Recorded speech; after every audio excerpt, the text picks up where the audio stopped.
Hello दोस्तों, मैं हूं शैलेंद्र सिंह और आप देख रहे हैं मेरा YouTube channel the great Bharat. दोस्तों, आज 15 अगस्त 2024 को प्रधानमंत्री नरेंद्र मोदी ने लाल किले के प्राचीर से 11वीं बार तिरंगा लहराया। इस मौके पर उन्होंने 98 मिनट का लंबा भाषण दिया। अपने संबोधन में मोदी ने देश के जनमानस में ऊर्जा का संचार कर दिया। आइए जानते हैं कि उन्होंने ऐसी कौन सी महत्वपूर्ण बातें की जिससे देशवासियों को नसीहत मिली, प्रेरणा भी मिली, सीख भी मिली और आगे बढ़ने की शक्ति भी मिली। दोस्तों, पीएम मोदी ने इस दौरान कहा कि भारत का यह स्वर्णिम कालखंड है। 2047 में भारत विकसित राष्ट्र की राह देख रहा है। हमारे संकल्प सिद्धि को पाने के लिए हम प्रतिबद्ध हैं। हम 3 गुना शक्ति से अपना काम करेंगे और अपने सिद्धि के लिए जुट जाएंगे।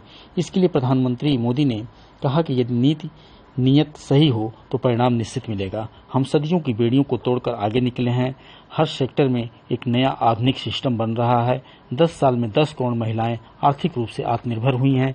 कृषि, उद्योग, स्पेस, रक्षा, शिक्षा व स्वास्थ्य आदि क्षेत्रों में भारत विकास कर रहा है। देश में शिक्षा स्तर को सुधारने के लिए पीएम मोदी ने नालंदा विश्वविद्यालय का उदाहरण सामने रखा। उन्होंने कहा कि नालंदा विश्वविद्यालय का शिक्षण कार्य फिर से शुरू हो गया है। हमें शिक्षा के विकास के लिए पुराने नालंदा स्पिरिट को जगाना होगा। नई शिक्षा नीति में इस पर ध्यान भी रखा गया है। उन्होंने मेडिकल की पढ़ाई करने के लिए भारी संख्या में भारतीय बच्चों का विदेश जाने पर बात कही। उन्होंने कहा कि हम चाहते हैं अगले 5 सालों में 75,000 सीटें बढ़ाई जाएं ताकि अधिक से अधिक बच्चे भारत में ही पढ़ाई कर सकें।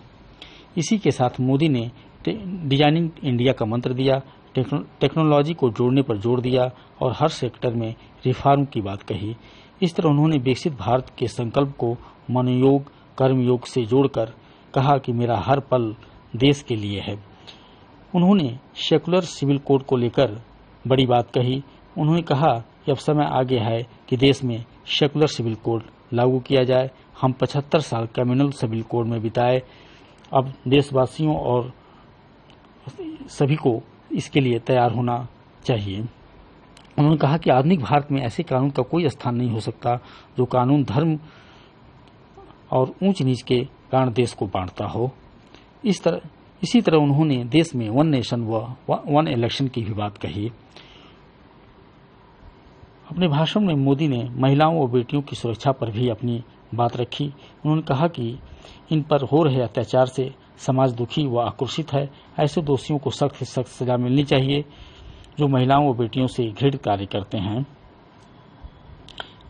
इसी तरह उन्होंने भ्रष्टाचार पर भी अपनी बात रखी। उन्होंने कहा कि इसके खिलाफ हमारा जंग जारी है। राष्ट्र के विकास में बाधा पहुंचाने वालों के खिलाफ जंग जारी रहेगा और इनके खिलाफ कार्रवाई की जाएगी। उन्होंने कहा, प्रधानमंत्री ने अपने संबोधन में बांग्लादेश की ताज़ा घटना पर भी गहरी चिंता व्यक्त की। उन्होंने कहा कि वहां हो रहे हिंदुओं पर अत्याचार पर अंकुश लगना चाहिए और उनकी सुरक्षा सुनिश्चित होनी चाहिए। उन्होंने कहा कि विश्व आज हमारी ओर हसरत भरी निगाहों से देख रहा है। जब हम विश्व में समृद्ध थे तभी हमने दुनिया को युद्ध नहीं दिया।